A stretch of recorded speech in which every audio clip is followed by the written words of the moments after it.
The first commercial space is a very exciting stage in a music academy owner's journey. Moving into your first commercial space can be extremely exciting and extremely nerve-wracking. And of course, can I afford it?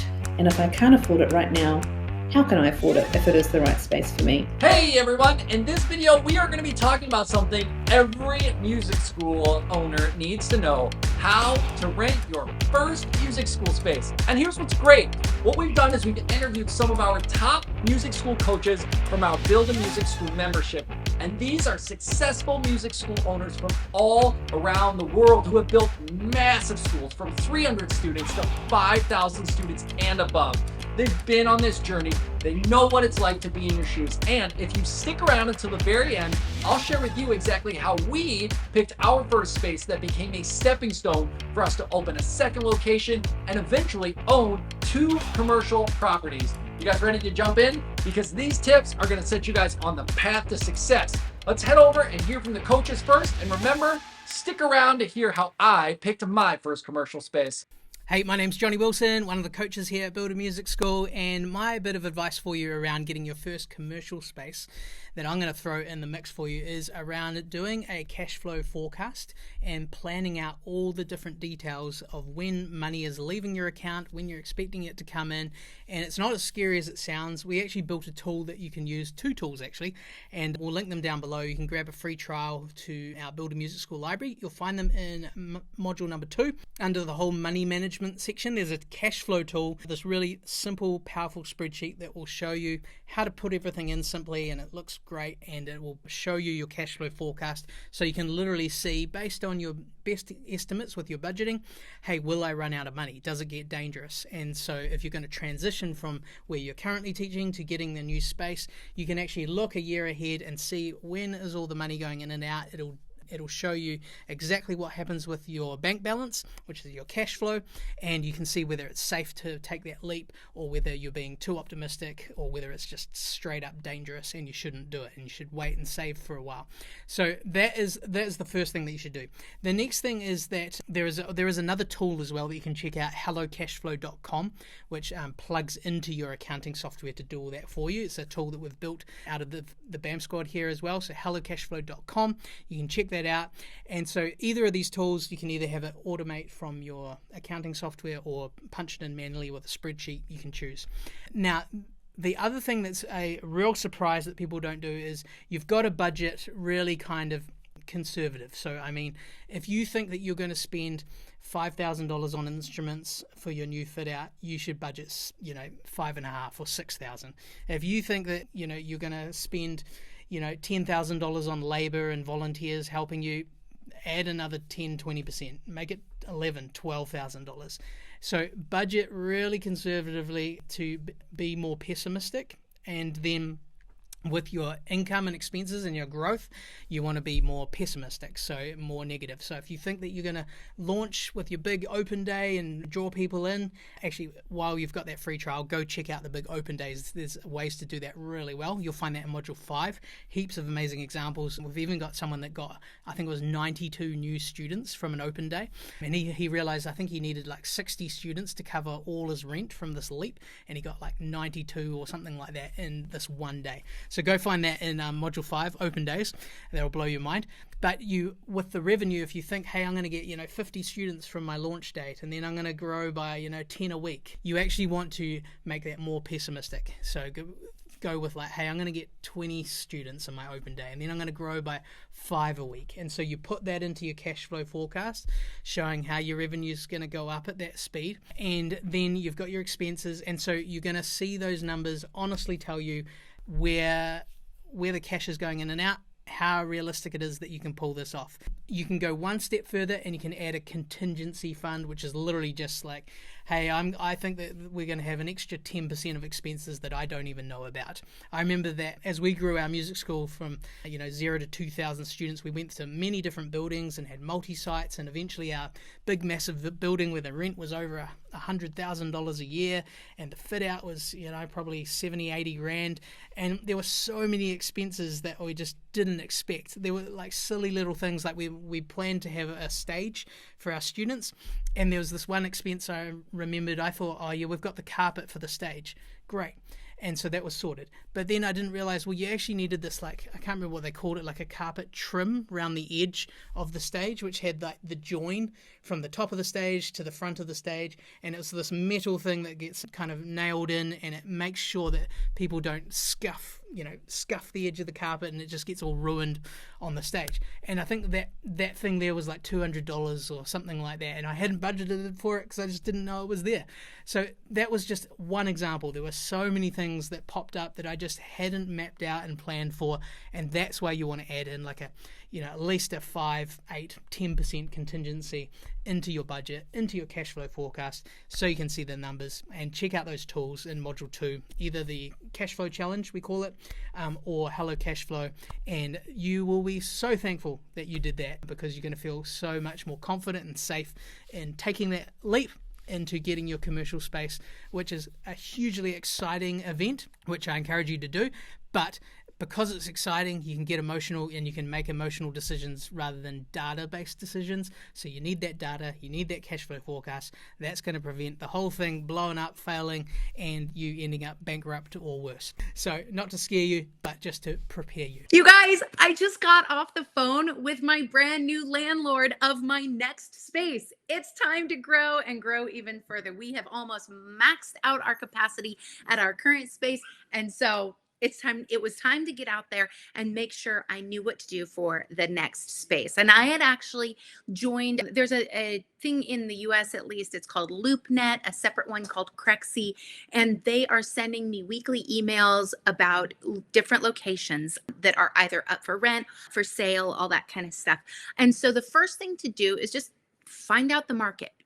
Choose a section of town that you want to be in, and start to ask the LoopNet, the Crexy, and there might be some others in your area, your neighborhood, your area of the world, but those things exist online, so you're not going to need to go in blind. So the first thing to do is just make sure you are looking at what is, like, for example, around here, it's price per square foot per month. Once you've done that and you have kind of done some multiplication on, this is what it looks like if I'm in a storefront, this is what it looks like if I'm in an office district or a warehouse district, what matters to me? Does location matter, or does price matter? When you are looking at those things, my first space has actually been in just an office that's the front offices of a warehouse. And it does not have a lot of like flash to the location. It does not have a lot of like walk by traffic. I really, really wish it did.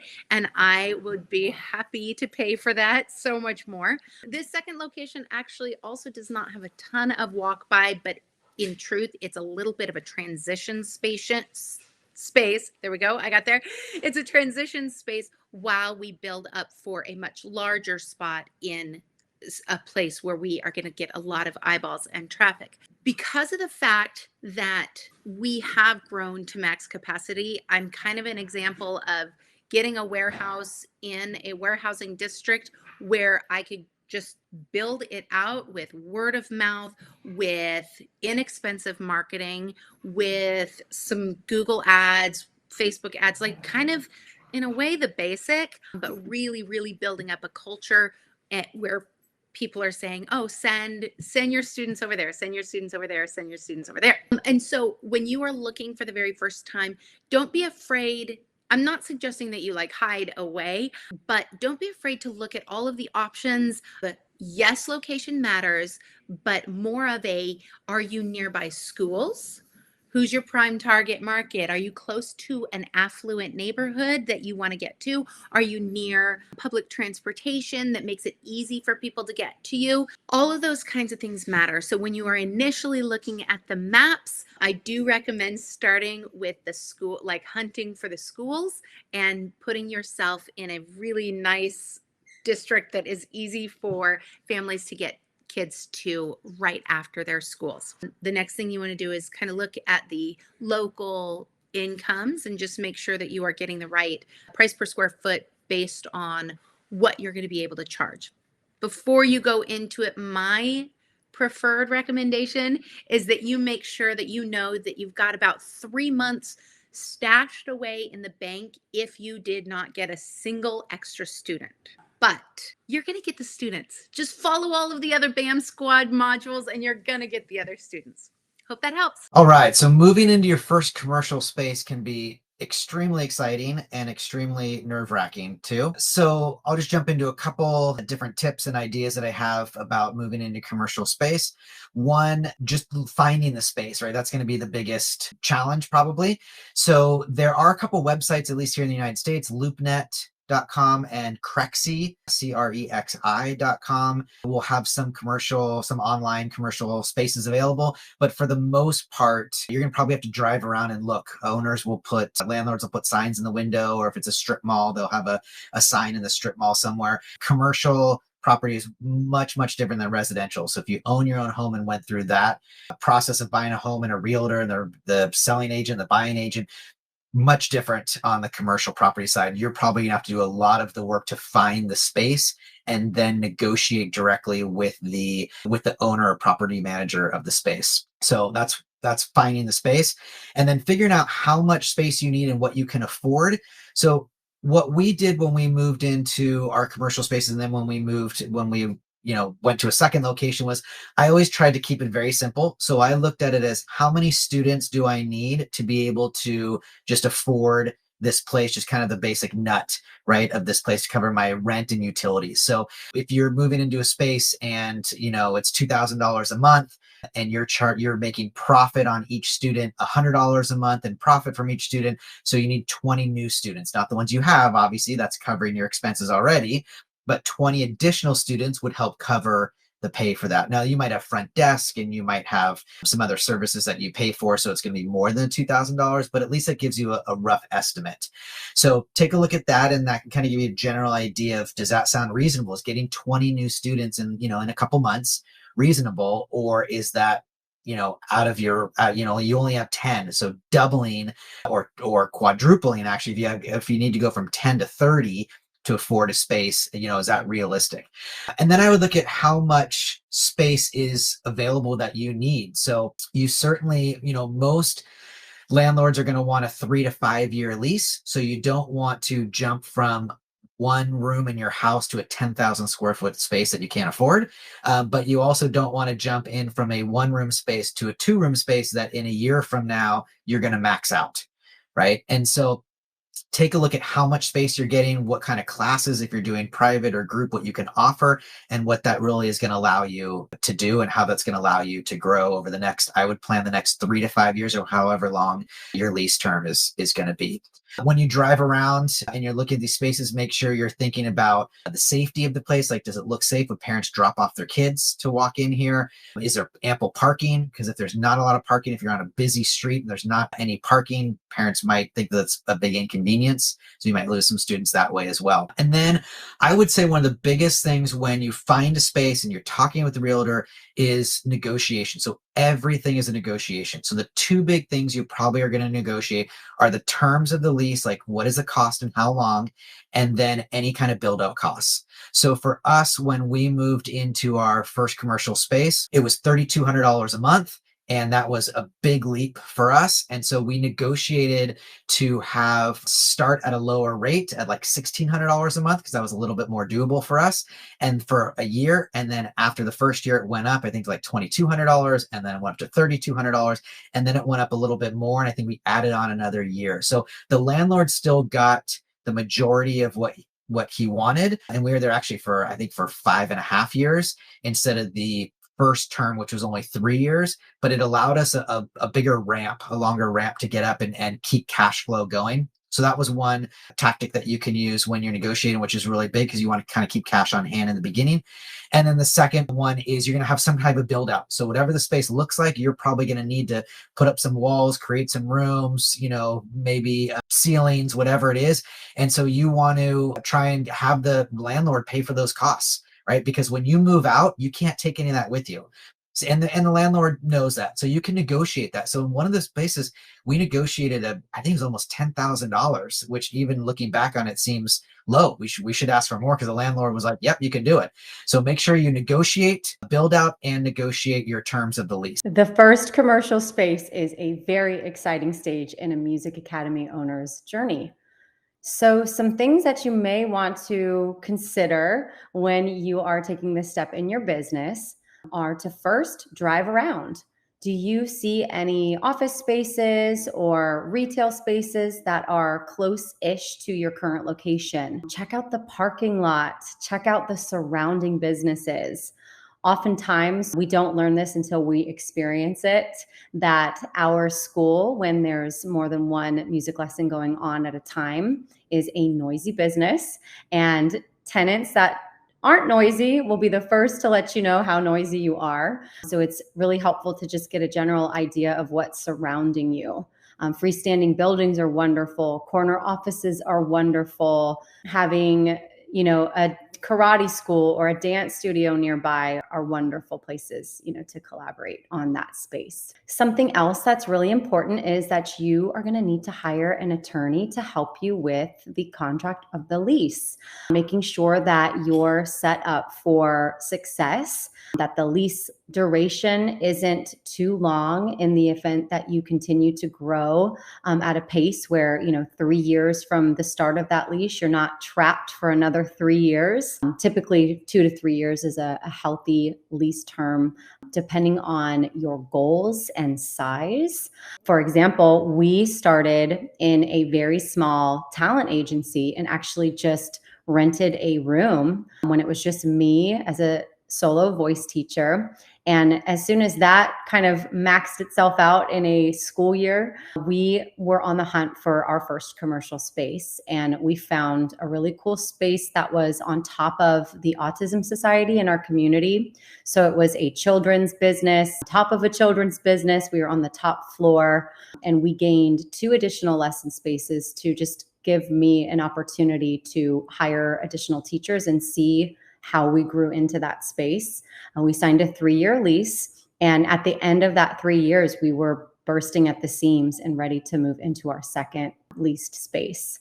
So, those things are some things that you may not consider. And lastly, if you are considering any type of tenant improvement, this is something that you can negotiate maybe into the start of the lease. Like, say you're going to update the space with brand new flooring and you're going to refresh the paint and make it look much nicer than it currently is. You may be able to negotiate 6 months of no rent, 3 months of no rent, sometimes even 12 months of no rent, depending on the condition of the space that you're looking at. So these are all very important things to consider when you're moving into this really exciting stage of leasing your first space for your music academy. Moving into your first commercial space is such an exciting time. It can be a little bit scary at the same time.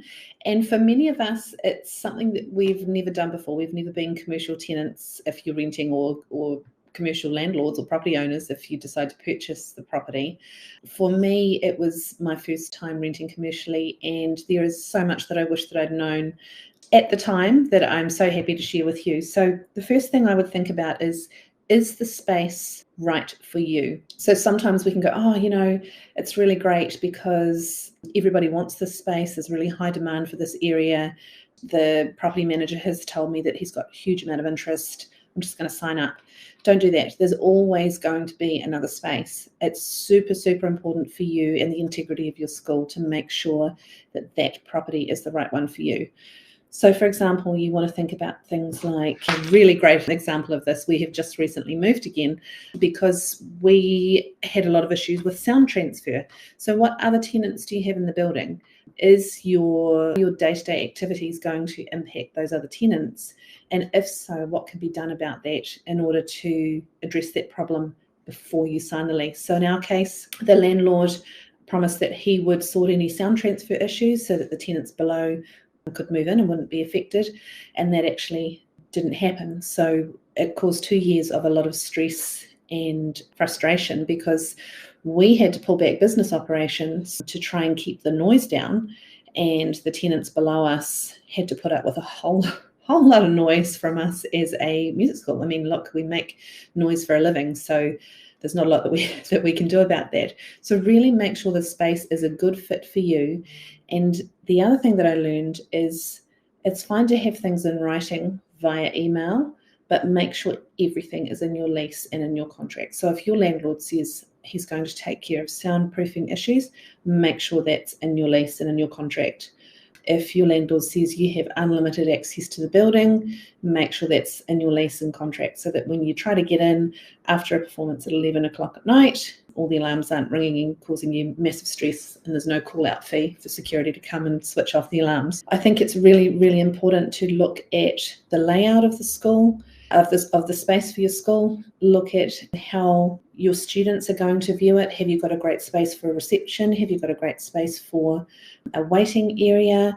Is it easy to see who's coming in and out? Think about the security of your school. How can you make sure that children aren't going to get lost? How do you know who's in the building in terms of safety and security? If there's a fire and you need to evacuate, what is the area like? Is it a great area that's easily accessible for parents? So in our case, we had a great cafe across the road, so it was really good for us to be able to say to parents, drop your kids for their lesson, go away for half an hour and have a coffee and come back. What is parking like? We didn't have great parking, but we did have easy access for drop-offs. And of course, can I afford it?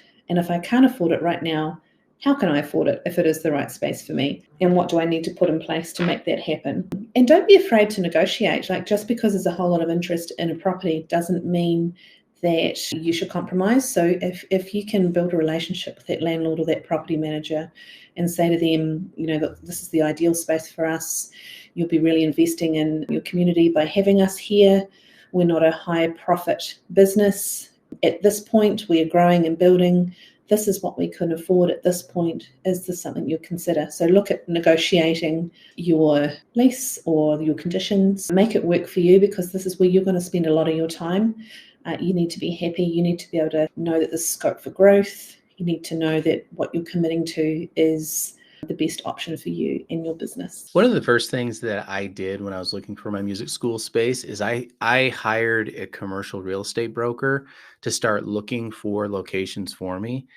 And then that didn't work out. So I hired another commercial real estate broker, and they sent me a few deals. None of them were very good.